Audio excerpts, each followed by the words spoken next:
સમાચારો વિસ્તારથી જોઈએ। પ્રધાનમંત્રી નરેન્દ્ર મોદીએ આજે દ્વારકાને મોટી ભેટ આપી છે। પ્રધાનમંત્રી આજે ગુજરાતની મુલાકાતે છે, ત્યારે પ્રધાનમંત્રી નરેન્દ્ર મોદીએ સુદર્શન સેતુનું નિરીક્ષણ પણ કર્યું, લોકાર્પણ કર્યું। બેટ દ્વારકામાં પ્રધાનમંત્રી શ્રી કૃષ્ણના દર્શન કરવા માટે પહોંચ્યા। પ્રધાનમંત્રી નરેન્દ્ર મોદી શ્રી કૃષ્ણની વિશેષ પૂજા કરવા માટે પણ પહોંચ્યા। તો દ્વારકાધીશના શરણોમાં પ્રધાનમંત્રીએ શીશ ઝુકાવ્યું। જગત મંદિરમાં પ્રધાનમંત્રીના હસ્તે ધ્વજાજીનું પૂજન કરવામાં આવ્યું। મહત્વનું છે કે આજે પ્રધાનમંત્રી જ્યારે ગુજરાતની મુલાકાત છે અને આજે આ મુલાકાત ખૂબ જ મહત્વની છે, કેમ કે શ્રી કૃષ્ણની નગરી દ્વારકાને જોડતો પુલ બેટ દ્વારકા સુધી સુદર્શન સેતુ, જેનું આજે લોકાર્પણ થયું છે। પ્રધાનમંત્રી અત્યારે શ્રી કૃષ્ણ નગરી દ્વારકા મંદિરમાં છે। દ્વારકાધીશના ચરણોમાં પ્રધાનમંત્રીએ શીશ ઝુકાવ્યું। પ્રધાનમંત્રીએ પૂજા અર્ચના કરી।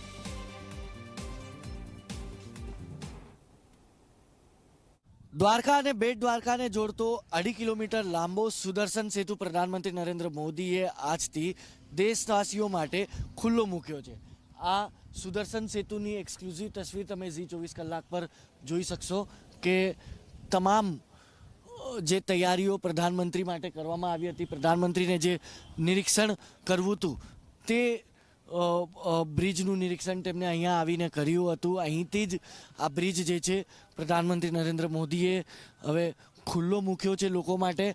તમે અહીંયા જોશો તો તમને અહીંયા જોવા મળશે કે બોર્ડ પણ જે છે તે લગાવવામાં આવ્યું છે સુદર્શન સેતુનું।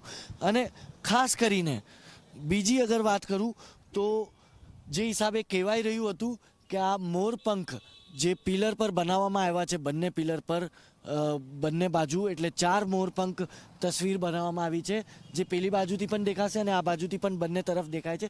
તે તમે જુઓ કેવા શેડોમાં બનાવવામાં આવ્યું છે કે તે ચમકી રહ્યું છે। સાંજે પણ આના ઉપર જ્યારે લાઇટિંગ પડતી હોય છે તે દરમિયાન આવી જ ચમકના કારણે મોરપંખ જે છે તે દૂરથી દેખાતું હોય છે। આ સમગ્ર જે એરિયાનું ડેવલપમેન્ટ છે તે કેવી રીતે થયું છે તેનું એક મોડલ જે છે તે બતાવવામાં આવ્યું હતું। આ મંદિર તમે જોશો તો અહીંયા આ બેટ દ્વારકા મંદિર પરિસર બતાવવામાં આવ્યો છે જ્યાં પ્રધાનમંત્રી ગયા હતા।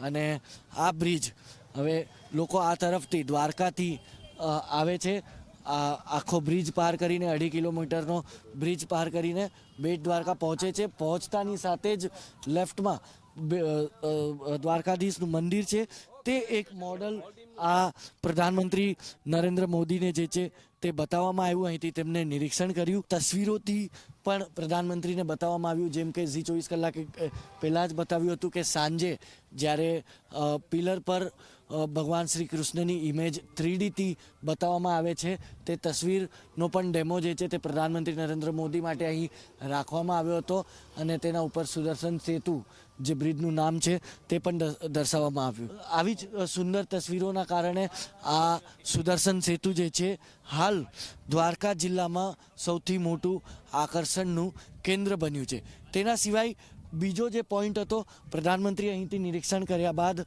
આ મંચથી પેલી બાજુ જ્યાં દરિયા કિનારો છે તે વ્યૂ પણ જોવા માટે પહોંચ્યા હતા। અહીંયા ડેવલપમેન્ટ કરવામાં આવ્યું છે કે ભગવદ્ ગીતાના તમામ શ્લોક શરૂઆતથી લઈને બ્રિજના એન્ડ સુધી, સુદર્શન સેતુના એન્ડ સુધી રાખવામાં આવ્યા છે। 3 ભાષામાં રાખવામાં આવ્યા છે, ગુજરાતી, હિન્દી અને અંગ્રેજી। તેનું પણ નિરીક્ષણ પ્રધાનમંત્રી નરેન્દ્ર મોદીના હસ્તે કર્યું। એટલે જે પણ સહેલાની કે પછી જે પણ લોકો અહીંયા પદયાત્રા કરીને દર્શન કરવા આવશે તે ભગવદ્ ગીતાના તમામ શ્લોકોથી